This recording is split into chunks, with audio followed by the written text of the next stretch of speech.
வணக்கம். நான் உங்கள் அன்பான சயின்டிஃபிக் வேதிக் அஸ்ட்ராலஜர் அஸ்ட்ராலஜி பேசுகிறேன். நல்லது நினைப்போம், நல்லதே நடக்கும். தொடர்ந்து நம்மளோட வீடியோஸ்லாம் பார்த்துட்டு இருப்பீங்க நம்புகிறேன். எந்த விதத்துலையும் மூட நம்பிக்கைகள் போகாமல் ஒளி தத்துவம் சயின்டிஃபிக் வேதிக் அஸ்ட்ராலஜி முறையில் எப்படி நம்ம வாழ்க்கையில் சம்பவங்களாக உருவெடுக்கிறது பார்த்துட்டு இருக்கோம். அந்த வரிசையில் பார்த்தீங்கன்னா இந்த வீடியோவில் துலாம் ராசி 2024 ஆகஸ்ட் மாதம் எப்படி இருக்க போகிறது என்று பார்க்க போகிறோம். அதற்கு முன்னாடி நம்மளுடைய சேனல் ஃபஸ்ட் டைம் வரவங்க மறக்காமல் சப்ஸ்கிரைப் பண்ணுங்கள். ஃப்ரெண்ட்ஸ் அண்ட் ரிலேட்டிவ்ஸ்க்கு உங்கள் பிடித்த வீடியோஸை ஷேர் பண்ணுங்கள். இப்போ பார்த்தீங்கன்னா துலாம் ராசிக்கு ஆகஸ்ட் மாதம் எப்படி இருக்க போகுதுன்னு பார்க்க முன்னாடி கிரக அமைப்புகள் எப்படி இருக்குன்னு பார்க்குறோம். இப்போ பார்த்தீங்கன்னா ஆண்டு கிரகமாகிய சனி 5ஆம் இடத்திலே நீடித்திருக்கிறார். ராகு 6ஆம் இடத்துல இருக்கிறார். கேது 12ஆம் இடத்திலேயே நீடித்திருக்கிறார். அதே சமயத்தில் குரு 8ஆம் இடத்திலே நீடித்திருக்கிறார். ஆண்டு கிரகத்தில் எந்தவித மாற்றமும் இல்லை. மாத கிரகம் பார்த்தீங்கன்னா சுக்கிரன், ராசி அதிபதியாக சுக்கிரன் 11ஆம் இடத்துல இருக்கிறார். மாச கடைசியில், அதாவது ஆகஸ்ட் 25ஆம் தேதி 12ஆம் இடத்துக்கு வருகிறார், நீச்சம் அடைகிறார். இருந்தாலும் குருவின் பார்வையினால நீச்ச பங்கம் பெற்று கேதுவோட சேர்கிறார்.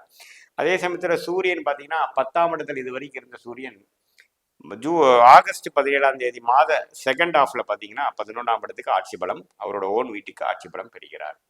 அதே சமயத்தில் செவ்வாய் 8ஆம் இடத்துல இது வரைக்கும் இருந்த செவ்வாய் 9ஆம் இடத்துக்கு மாறுகிறார் மாச கடைசியில. ஸோ இத்தகைய ஒரு பயிற்சி துலாம் ராசிக்காரர்கள் எப்படி இருக்குன்னு பார்க்கும் பொழுது, ராசி அதிபதியே ஓரளவுக்கு 11ஆம் இடத்துல முழுக்க ஆல்மோஸ்ட் ஒரு 90% ஆஃப் த மந்த் இருக்கிறது பார்த்தீங்கன்னா ஒரு நல்ல விஷயம்தான். அதே சமயத்தில் அவருக்கு பிடித்த புதனோட சேர்ந்து இருக்கிறார், தவறு இல்லை.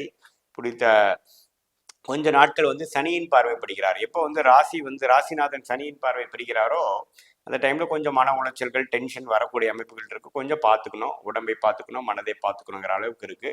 செவ்வாய் மாச கடைசியில் 8லேருந்து நீங்கி 9க்கு வர்றது ஒரு நல்ல விஷயங்கள். இது வரைக்கும் இருந்த ஹெல்த் இஷ்யூஸ்லாம் கொஞ்சம் சரியாகி கொஞ்சம் வாழ்க்கையில கொஞ்சம் அடுத்த லெவலுக்கு போகக்கூடிய அமைப்புகள் கண்டிப்பா இருக்கு.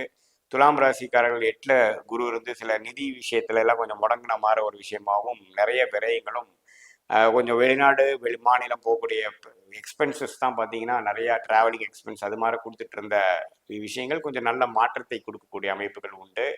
அதே சமயத்தில் பார்த்தீங்கன்னா 5ஆம் இடத்துல சனி இருக்கிற விஷயங்கள் பார்த்தீங்கன்னா புத்திர விஷயத்தில் கொஞ்சம் கேர்ஃபுல்லாக இருக்கணும். குழந்தைங்களுக்கு சில விஷயங்கள் செய்து கொடுக்கறதுல கேர்ஃபுல்லாக இருக்கணும்.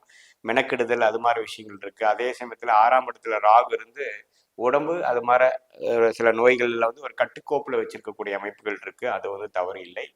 அதே சமயத்தில் இப்போ மெயினாக பார்த்தீங்கன்னா அந்த சூரியன் 10ஆம் இடத்துல வரைக்கும் இருந்தது 11ஆம் இடத்துக்கு வருது. பார்த்தீங்கன்னா கடந்த ஒரு மாதம் நீங்கள் என்ன ஒரு முயற்சி எடுத்து சில தொழில் விஷயமாவோ ஒரு வியாபார விஷயமாவோ பண்ணதுக்கு ஒரு நல்ல லாபம் வரக்கூடிய ஒரு மாதம். குறிப்பாக செகண்ட் ஹாஃப்ல ஆகஸ்ட் மாதம் உங்களுக்கு கிடைக்கக்கூடிய அமைப்பு இருக்கு. ஏன்னா சூரியன் 11ஆம் இடத்துக்கு வர்றது கொஞ்சம் தப்பு இல்லை.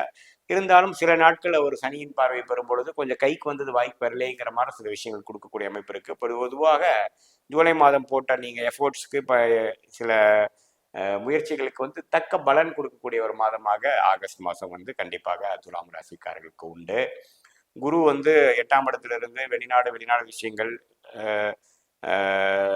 பங்கு சந்தை அது மாதிரி சில விஷயங்கள்லாம் கொஞ்சம் உங்களுக்கு ஆர்வமும் சில விஷயங்கள் கொடுக்குறாருங்க. குடுக்கல் வாங்கல கொஞ்சம் கேர்ஃபுல்லாக இருக்கணும். ஏன்னா குரு 8ல் இருக்கிறனால பார்த்தீங்கன்னா நிதி கொடுத்தது ஒரு பக்கம் போனது ஒன் வே டிராஃபிக் மாதிரி இருந்து திரும்பி வராமல் வரக்கூடிய அமைப்புகள் இருக்குது. புதுசாக வரவங்களோட பழக்கத்தை கொஞ்சம் பார்த்துக்கணும். அதே சமயத்தில் கொஞ்சம் 5ஆம் இடத்துலையே சனி இருக்கிறதுனால கொஞ்சம் பூர்வ புண்ணிய ஸ்தானம் பெற்றுக்கிறதுனால கொஞ்சம் அப்பப்போ பார்த்தீங்கன்னா நீங்கள் உங்களுடைய குலதெய்வம் கோயிலுக்கு போயிட்டு வர்றது ஒரு நல்ல மனசில் ஒரு நல்ல நிம்மதியை கொடுக்கும். அது மாதிரி அமைப்புகள் இருக்கு. ஸோ இது வரைக்கும் நீங்கள் என்ன ஒரு முயற்சிகள் மாணவர்களாக இருந்தாலும் சரி, தொழில் அதிபர்களாக இருந்தாலும் சரி, வேலையில் இருக்கிறவங்களாலும் சரி, ஜூலை மாதம் போட்ட எஃபர்ட்ஸ்க்கு பார்த்தீங்கன்னா ஓரளவுக்கு லாபமும் ஒரு ரெகக்னிஷனும் பெனிஃபிட்டும் மார்க்ஸும் கிடைக்கக்கூடிய ஒரு மாதமாக ஆகஸ்ட் மாதம் குறிப்பாக செகண்ட் ஹாஃப் பெறக்கூடிய அமைப்புகள் கண்டிப்பாக துலாம் ராசிக்காரர்களுக்கு உண்டு.